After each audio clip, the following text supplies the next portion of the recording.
اس box پر، اس block پر، تو یہ block آپ پر فورس لگاتا ہے اتنی میگنیچیوڈ میں. تو یہ جو ہے یہ دو فورسز ایکول ہے، اپوزٹ ان ڈائریکشن بھی ہے، لیکن ایک ہی آبجیکٹ پر نہیں ہے، بلکہ آپ جو ہے جو فورس لگاتے ہیں وہ اپوزٹ آپ ہی پر لگ رہا ہے. تو ایک ڈائریکشن میں فورس آبجیکٹ پر لگ رہا ہے، تو دوسرے ڈائریکشن میں جو فورس لگ رہا ہے وہ جو فورس لگا رہا ہے اس پر لگ رہا ہے. تو اس وجہ سے جو ہے ہم کہہ سکتے ہیں کہ یہ کیس اور یہ کیس بالکل ڈیفرنٹ ہے. اس کیس میں جو نیٹ فورس ہے وہ 0 ہے، 0 نیوٹن ہے، اور اس کیس میں نیٹ فورس 0 نہیں ہے. نیٹ فورس آپ تبھی 0 کنسیڈر کر سکتے ہیں یا نیٹ فورس تبھی آپ نکال سکتے ہیں جب ایک ہی آبجیکٹ پر مختلف قسم کے فورسز لگ رہے ہوں.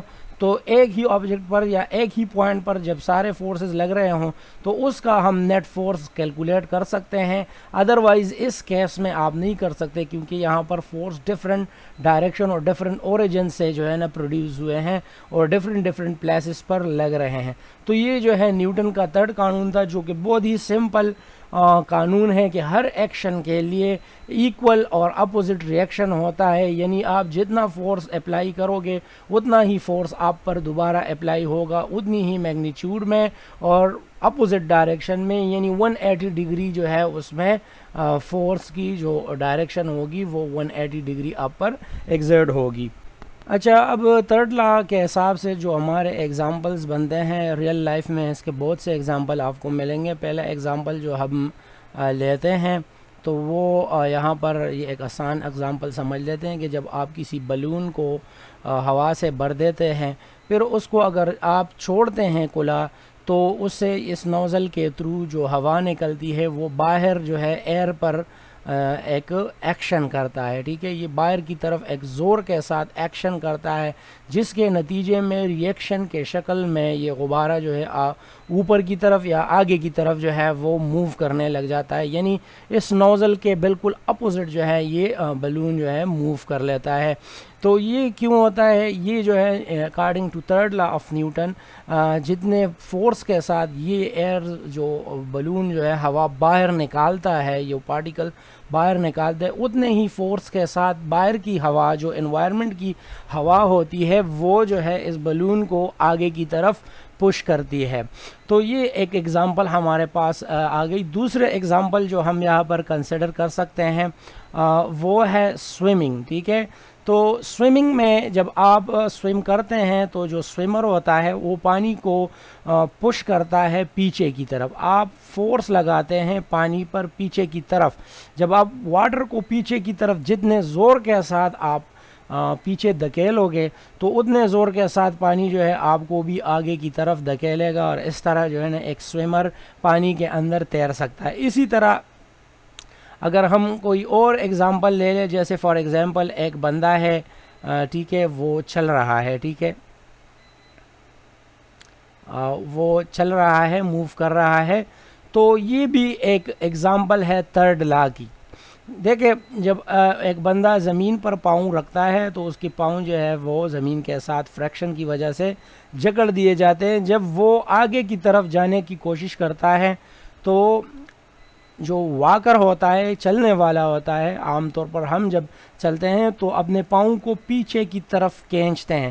ٹھیک ہے، اصل میں ہم کیا کرتے ہیں، اس زمین کو اپنے پاؤں سے پیچھے کی طرف کھینچتے ہیں تو زمین کیا کرتا ہے، ہمیں آگے کی طرف موو کرنے پر مجبور کر دیتا ہے، اور اس طرح ہم چلنے کے قابل ہو جاتے ہیں. تو یہ چلنا پھرنا بھی جو ہے وہ بھی ایک ایگزامپل ہے تھرڈ لا آف نیوٹن کے. اس کے علاوہ آپ کو بے شمار ایگزامپلز ملیں گے، جس طرح ایک برڈ ہوتا ہے. ٹھیک ہے، ایک برڈ ہوتا ہے.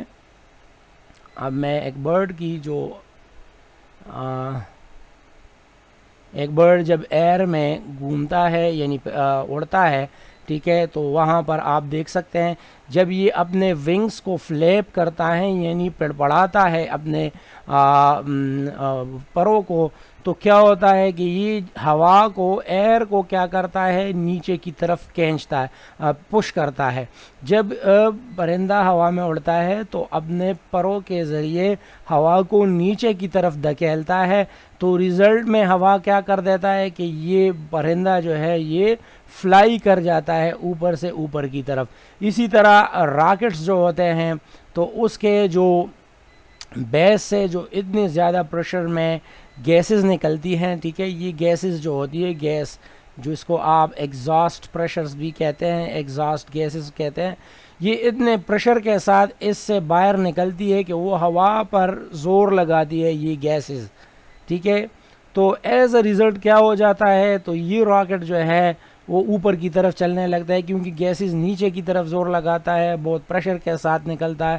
تو اسی طرح یہ بھی جو ہے نا، یہ راکٹ جو ہے ایز اے ریئیکشن اوپر کی طرف چلنے لگتا ہے، اور یہ بھی ایکشن اینڈ ریئیکشن لا ہے، کیونکہ سائنس میں سب سے جو مشکل ترین سائنس جو ہے وہ راکٹ سائنس کہلاتا ہے، ٹھیک ہے۔ راکٹ سائنس جو راکٹ میں یوز ہوتا ہے بہت کمپلیکیٹڈ ہوتا ہے، لیکن اس کا جو پرنسپل ہے وہ بہت ہی سمپل ہے، تھرڈ لا آف نیوٹن ہے، ایکشن اینڈ ریئیکشن۔ اسی طرح اس کے علاوہ بہت سے ایسی ایگزامپل ہے جس میں ہم جو ہے نیوٹن کے تھرڈ لا کا جھلک دیکھیں گے، اور یہ جو ہے نیوٹن کے بہت سے جو اپلیکیشنز ہے ریئل لائف میں، جو سائنٹیفک اپلیکیشن ہے، جس میں یہ ایگزاسٹ گیس ہو گیا، اس طرح اس کے علاوہ جو ہوس پائپ ہوتے ہیں جو فائر بریگیڈ یوز کرتے ہیں، ٹھیک ہے۔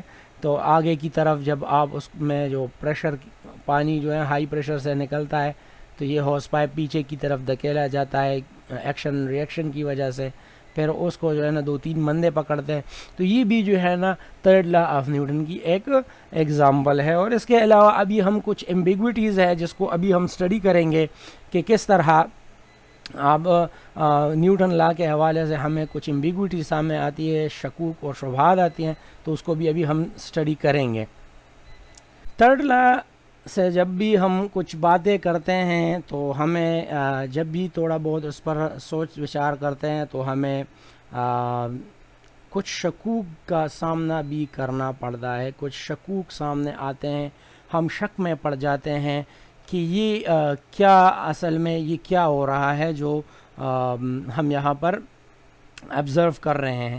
دیکھیں اب اگر آپ دیکھ سکتے ہیں کہ ایک بندہ جو ہے وہ فٹ بال پر فورس لگا رہا ہے، ٹھیک ہے، تو فرض کریں یہ ایک لڑکا ہے، ٹھیک ہے، کاشف اس کا نام ہے، لیٹ سپوز۔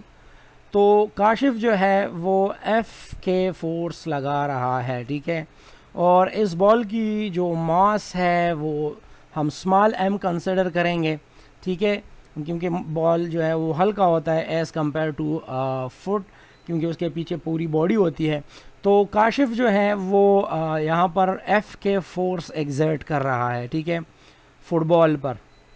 تو پھر جوابی فورس ایکشن اور ری ایکشن کے حساب سے جو بال آپ پر فورس لگا رہا ہے اس کو ہم نام دیں گے ایف بی۔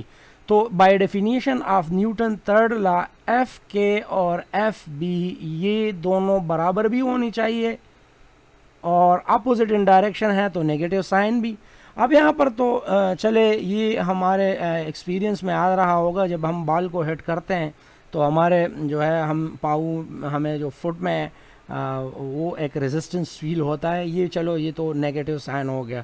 لیکن کس طرح یہ دونوں فورس آپس میں برابر ہو سکتے ہیں؟ جتنے فورس کے ساتھ ہم اب اس کو ایف کے فورس کے ساتھ لگاتے ہیں تو اس میں ایک بڑی سی ایکسلریشن پروڈیوس ہو جائے گی، چلو اس کو ہم کیپٹل اے کا نام دے دیں گے، ٹھیک ہے، کیپٹل اے، کیونکہ یہ بہت ہی بڑی ایکسلریشن ہے۔ تو مطلب یہ کہ ایف کے سے جو ایکسلریشن پروڈیوس ہو رہی ہے وہ ایم اے ہے، ٹھیک ہے۔ تو پھر اتنی ہی ایکسلریشن ہمارے پاؤں میں ہم کیوں محسوس نہیں کرتے؟ تو یاد رکھیں یہاں پر جو شک ہمارے ذہنوں میں پڑ رہا ہے تو وہ یہاں پر آپ کو کلیئر ہونے چاہیے کہ اس باڈی کی جو ماس ہے وہ کیپٹل ایم ہم کنسیڈر کریں گے، یعنی یہ بہت ہی زیادہ بڑی ماس ہے۔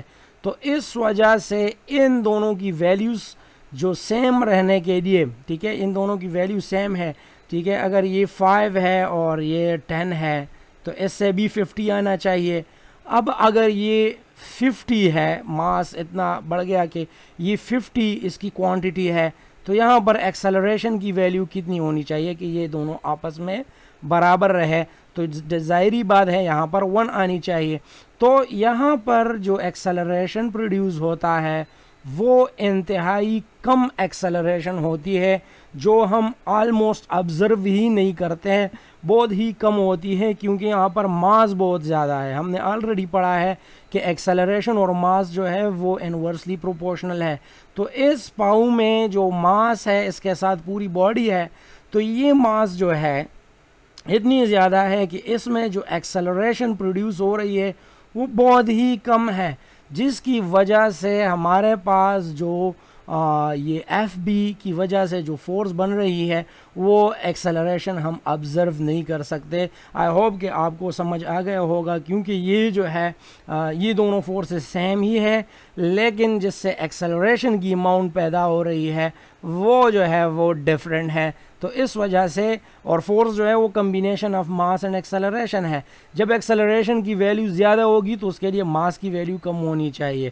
اب اگر آپ کچھ ایسے چیز کو ہٹ کرتے ہیں اپنے پاؤں سے یا کسی سٹک سے, اگر سٹک کے پیچھے جو ماس ہے اور جس چیز کو آپ ہٹ کر رہے ہیں اس کی ماس سیم ہو, تو پھر دونوں میں ایکسلریشن بھی سیم پروڈیوس ہوگی. یہ آپ جو ہے سنوکر کے گیم میں دیکھ سکتے ہیں کہ سنوکر بورڈ پر آپ جب وائڈ بلیئرڈ بال کو آپ جب ان بالز پر پھینکتے ہیں تو ان کے ماسز آلموسٹ سیم ہوتے ہیں. جب یہ ایک دوسرے کو ہٹ کرتے ہیں تو دونوں میں سملر ایکسلریشن آپ کو دیکھنے کو ملے گی, اور وہاں پر ایکشن اینڈ ری ایکشن جو ہے بہت کلیئر ہوگی آپ کے لیے. تو یہ ایک شک و شبہات جو ہے ہمارے ذہن میں پڑتا ہے کہ یہ کیوں. اب دوسرا جو ایگزامپل ہے ہمارے پاس, اچھا اب یہ جو دوسری ایمبیگوٹی اب ہم یہاں کنسیڈر کریں گے, یہ نیوٹن کے سیکنڈ لا کے ساتھ ہمیں ڈسکس کرنا چاہیے تھا, لیکن چونکہ نیوٹن کے قوانین ختم ہو رہے ہیں تو یہاں پر ہم ایک ایمبیگوٹی کو یہاں پر ڈسکس کریں گے کہ سیکنڈ لا کے حساب سے آپ کہتے ہیں جب بھی آپ کسی چیز پر فورس لگاتے ہیں, ٹھیک ہے, تو وہ فورس جو ہے وہ باڈی میں ایکسلریشن پروڈیوس کرتا ہے. یہ ہمارے ریئل لائف میں یا جو ہم سیکنڈ لا کو ڈسکس کرتے ہیں تو یہ اس کے حساب سے یہ ٹرو ہوتا ہے.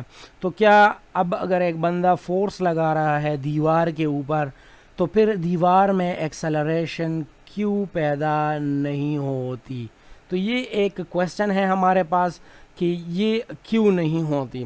تو یاد رکھیں کہ فورس جو ہے اگر آپ اس کا فارمولہ دیکھیں, میتھمیٹیکل فارم دیکھیں, تو فورس میں دو چیزیں ہیں, ماس اور ایکسلریشن. اب ماس اور ایکسلریشن کی جب ہم بات کرتے ہیں یہاں پر, تو آپ دیکھ سکتے ہیں کہ یہاں پر یہ دیوار اگر آپ کنسیڈر کرتے ہیں تو اس کی ماس اتنی زیادہ ہوتی ہے کہ ہم اس کو آلموسٹ انفینٹی کنسیڈر کر سکتے ہیں. اگر آپ ماس کو انفینٹ کر دیں تو آپ کا جو فورس ہے, ٹھیک ہے, وہ ایکسلریشن جو پروڈیوس کرے گا وہ زیرو ایکسلریشن پروڈیوس کرے گا.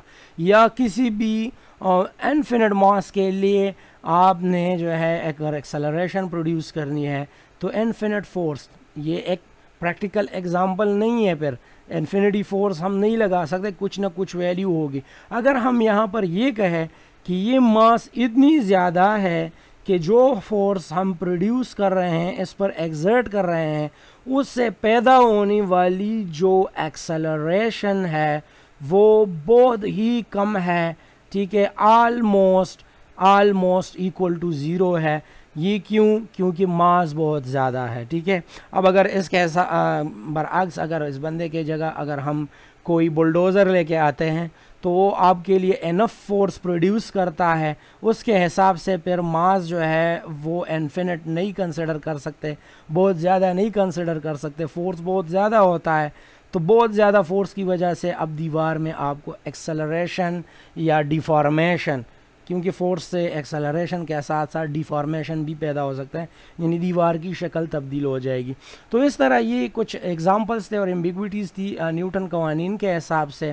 پھر بھی اگر آپ کے ذہن میں کوئی شک و شبہ ہو تو کمنٹ باکس میں ضرور پوچھیے گا. ابھی کے لیے اتنا ہی. ویڈیو کو لائک کریں, چینل کو سبسکرائب کریں اور دوستوں کے ساتھ ضرور شیئر کریں. Best of luck in your exam. اللہ حافظ.